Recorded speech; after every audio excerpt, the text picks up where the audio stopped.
Baraza la madiwani wa halmashauri ya jiji la Arusha mwaka 2021-25 tumemalizia mwezi wa 4 kwa sababu ndio kota ambayo kwa ile 20 umeitoa 20 kwa sababu tulikuwa na mwezi mmoja. Okay. Madiwani walikuwa wageni lakini bado hapo ndio zile semina za kwenda Dodoma, wapi, Mwanza ndio zilikuwa. Hatujaenda Dodoma, Mwanza wala wakati wote kwa sababu kwa mwezi mmoja usingekuwa kwanza na bajeti ya kufanya hivyo. Ukumbuke bajeti ya halmashauri inapangwa mwanzo wa mwaka wa fedha ambayo ni Julai 1 mpaka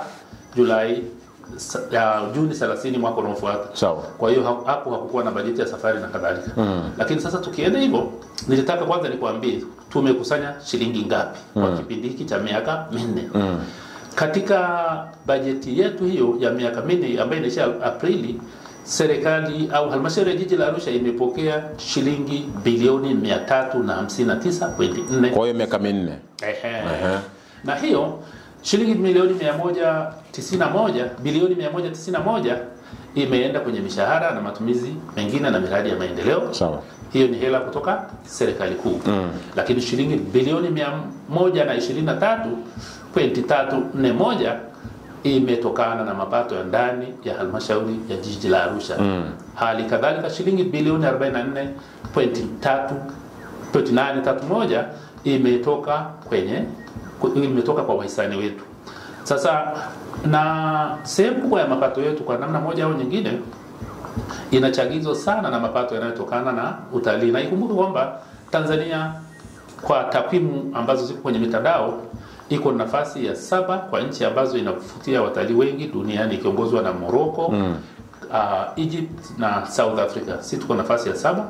Lakini sisi tulipoingia pale tulikuta kitu inaitwa utalii wa safari tourism, ambayo Mheshimiwa Dr. Samia Suluhu Hassan aliweza kuongoza zoezi hilo kwa kuzindua ile filamu yake maarufu ya The Royal Tour. Na ukiangalia mapato yetu wakati sisi tunaingia ilikuwa kwa mwaka mapato ya ndani ni shilingi bilioni 22.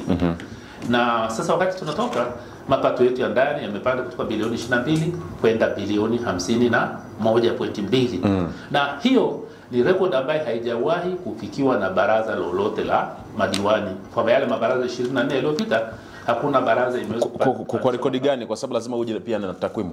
Kwa maana ya kwamba ukiangalia baraza la kabla yetu ile baraza la 15-20 mapato yao makubwa kukusanywa yalikuwa ni shilingi bilioni 22. Hiyo ni takwimu nzima. Na ile baraza iliyotangulia mapato yao makubwa nafikiri ilikuwa shilingi bilioni 10 wakati wanamaliza baraza. Kwa hiyo sisi hata ungeunganisha haya mabaraza mawili bado sisi tuko mbele kwa takwimu. Ukikusanya pesa ni kitu kimoja. Sasa unaenda umekusanya pesa ambayo umepokea. Sasa unafanya nini? Wakati sisi tulivyoingia pamoja na kwamba halmashauri nayo inakuwa na mpango kazi wake na vision na maono, sisi tulikaa tukasema hivi nguvu kubwa tuweke wapi? Kwa hiyo tukasema ili nchi yoyote iendelee duniani, elimu ya watu wake ni jambo la msingi, lakini afya ya watu wake pia ni jambo la msingi. Sasa tunakuja kwenye kazi tulizofanya kwenye sekta ya elimu. Tulikuta jiji la Arusha ikiwa na shule 47 za msingi. Sawa. Tunaiacha jiji la Arusha ikiwa na shule 51. Na hakuna barabara 47 zimeongezeka ngapi tosha hapo? 5. Zimeongezeka 5.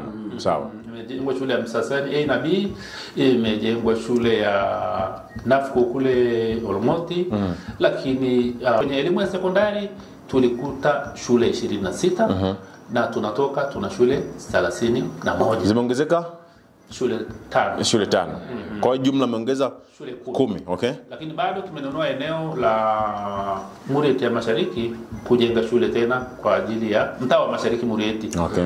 Kwa ajili ya kuongeza shule ya msingi, lakini tunajenga shule mpya ya Bondeni ambayo hatujaipa jina lakini tunaita Bondeni Sekondari kwa sababu ya inajengwa eneo la stendi.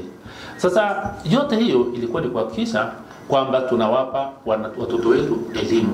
Kumbuka miaka ya zamani wanafunzi kuna saa walikuwa wanajaa madarasani na kuna saa wanafunzi wanakaa chini kwa sababu na madarasa, lakini as we are speaking tunapoongea wanafunzi wetu sasa wote wameenea madarasani kwa sababu tumejenga madarasa ya kutosha, tumeweka furniture samani za kutosha kwa maana ya madawati, tumejenga ofisi za walimu, tumejenga na miundombinu mingine ya shule Sawa. kwa ajili ya kuhakikisha wanafunzi wetu wanapata elimu. Na ni msemo sijui wa nani alisema, ukitaka kuua taifa lolote duniani wala usihangaike na silaha za maangamizi wala mfumo wote tu wa kiukandamizaji, bali huwa mfumo wake wa elimu. Kwa hiyo hilo tuliliona, tumehakikisha tunajenga shule nyingi ili watoto wetu waweze kusoma vizuri, wawe wataalamu wa siku zinazokuja. Kwa hiyo sisi tulijikita sana kwenye hilo kwa sababu tuliamini kwa wanafunzi kupata elimu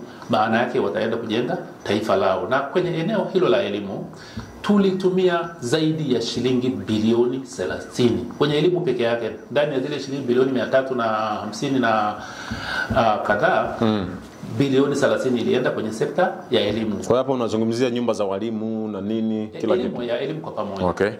Na katika elimu ya sekondari na elimu ya msingi uwiano ilikuwa 45%. Hiyo bilioni 30 ilienda kwenye shule za msingi na bilioni 55 kwenye shule za sekondari.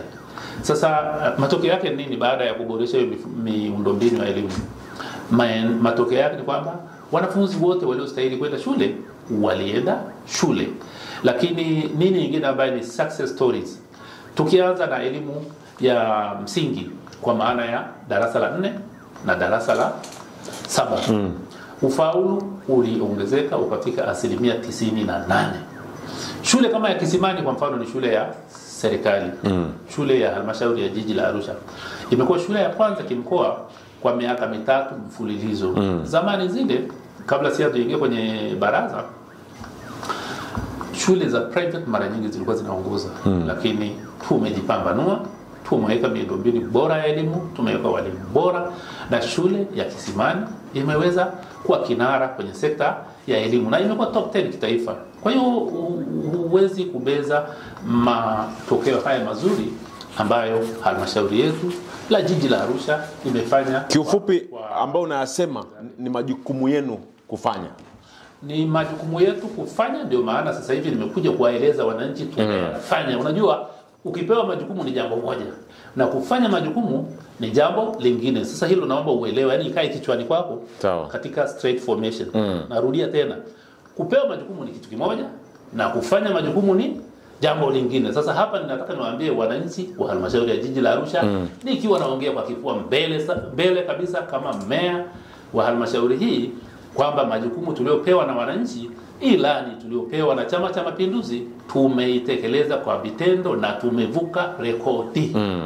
Kwa angalia, kwa kawaida ukiangalia kwenye sera za kiuchumi mapato yanakuwa projected. So unaonaga bajeti, waziri wa fedha akisoma bajeti inakuwa pengine imeongezeka 15% mpaka 20%. Yale mambo ya GDP na kile unaelewa. Sasa sisi tumevunja hizo taratibu zote kwa sababu tumeongeza kwa asilimia zaidi ya 100. Na ndio maana unakuta tumeweza kujenga shule zote hizi ndani ya muda huu mfupi. Lakini mafanikio mengine ni nini kwenye elimu? Mafanikio ni kwamba maisha hata ya maslahi ya walimu yameboreshwa, ajira mpya imetengenezwa, na serikali yote au halmashauri yote ikitengeneza ajira mpya maana yake ni ishara ya ukuaji wa kiuchumi. Yani wale wa mikataba ama wale wa kutoka TAMISEMI? Wote wa kutoka TAMISEMI, wa mikataba na kadhalika. Unajua kitu kingine ambacho uelewi, halmashauri na TAMISEMI ni kama mtu na baba yake. Kwani nyinyi ndio mnaajiri? Tunaajiri sisi, wanaajiri TAMISEMI, lakini kazi wanakuja kufanya kwetu. Lakini hiyo kuajiri ninyi ndio ile kazi za mikataba au unamaanisha nini? No, ajira zote, kwani wakiajiriwa wanakuja kufanya kazi wapi? Sasa ni kama hivi. Kama ni TAMISEMI wameajiri, iweje mseme nyinyi mmeajiri? Kwa sababu mwalimu akiajiriwa leo, wale walimu wa kudumu zile ajira zinatangazwa na TAMISEMI, si halmashauri. Halmashauri mtatangaza tu zile ambazo labda mnataka kuongeza mahali, watu wa mapato, watu wa hiyo unaita nini? Hiyo unaita nini? Si ndio ni watu hiyo ni halmashauri mmeajiri. Ndio nilichokuwa nasema. Okay. Tunarudi kule ugumu wa kuelewa na wepesi wa. Tunawekana sawa.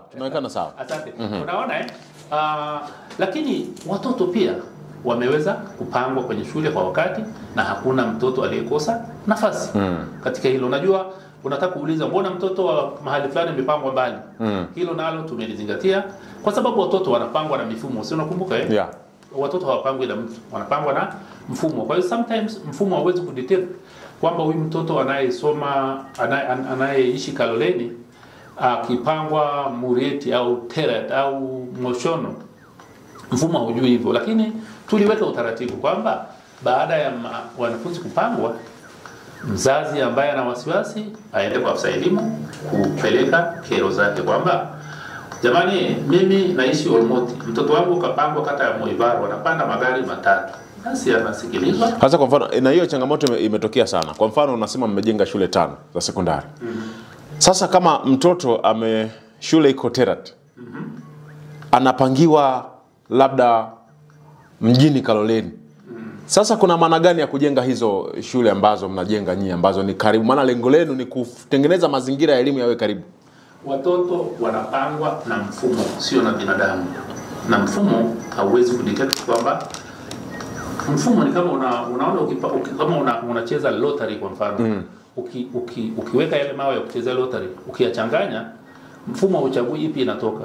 Sawa Lakini baada ya pale tukajiongeza tukasema okay, wananchi wetu wana nini? Wana changamoto. Na kwa sababu Arusha ina shule kwenye kata zake zote na kuzidi, tukasema mtu yoyote ambaye ana hisi ya mtoto wake kapangwa mbali, basi anaenda ofisi ya elimu, kwa maana ya ofisi ya afisa elimu. Jamani, mimi naishi Olmoti, mtoto kapangwa Moivaro, basi anapewa uhamisho, anarudi kule kwenye kata yake. Na hayo ni mafanikio makubwa tofauti na tulivyokuta sisi mfumo. Wakati unazungumzia miaka 4 ya mafanikio ya kila sekta, tunatamani tumekuja kuona kwamba uwezi elezea sekta zote kwa siku moja, kwa lisali moja. Bado kuna mambo mengi. Kwa hiyo sisi tunakupa muda. Kama kesho utakuja kwenye sekta ya afya, ili uje na takwimu zilizokaa sawa na vitu kama hivyo. Kama leo ulivyokuja kwenye takwimu upande wa elimu. Haya, kusaka nikuulize. Unafikiri wewe mkuu mwalimu leo kwenye sekta ya elimu tupata maksi ngapi? Mimi kwanza nilikuwa mwalimu. Meya. Kwa hiyo unatupa maua badala ya mashada, si ndio?